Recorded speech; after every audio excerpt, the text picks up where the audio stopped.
Allô Europe 1. Les 3 infos santé. Et donc, des perturbateurs endocriniens ont été identifiés dans les cheveux des enfants. Et pas qu'un seul, Thomas. Bisphénol A, phtalate, pesticides retrouvés en grand nombre dans les cheveux des enfants de 10 à 15 ans. Autant dire en pleine puberté. Danger.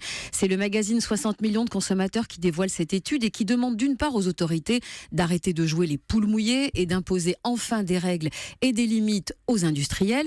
Mais le message va encore plus loin car le magazine demande aux consommateurs carrément de boycotter les produits non vertueux. L'étude sur les cheveux des enfants a été conduite dans toute la France et fait inquiétant. On a retrouvé la trace de substances censées être interdites depuis 1987, mais toujours présentes, comme nous l'explique Victoire Nsondé, journaliste à 60 millions de consommateurs que j'ai contacté pour vous ce matin. Ce sont des polluants persistants. Ça veut dire que ça fait 30 ans qu'ils sont interdits, mais ils polluent l'environnement, notamment les eaux, et donc ils nous contaminent. On peut dire qu'un centimètre de cheveux correspond à peu près à un mois de contamination. Et donc les gens peuvent essayer de limiter leur contamination en achetant de manière plus éclairée, mais ça suffit pas. Quand on a des polluants interdits depuis 30 ans, on voit bien que là-dessus, les parents n'ont quand même pas la main.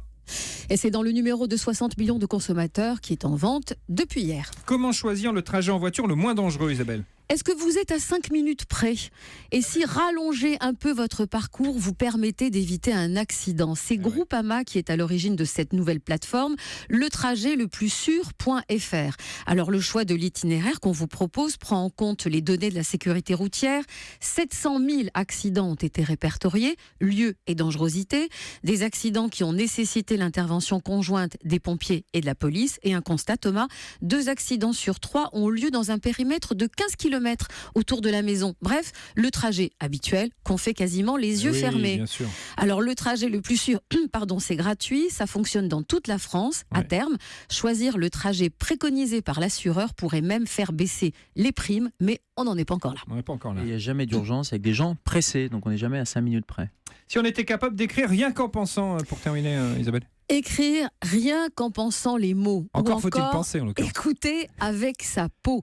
Des modes de communication totalement futuristes qui relèvent de la télépathie, mais selon des travaux menés par Facebook et présentés il y a 2 jours au Salon des développeurs en Californie, on n'en est plus si loin. 60 chercheurs et ingénieurs planchent par exemple sur un système qui, dans les 2 ans qui viennent, permettrait de décoder les mots qu'une personne n'a pas encore prononcés et de les transcrire sur un ordinateur à la vitesse de 100 mots par minute.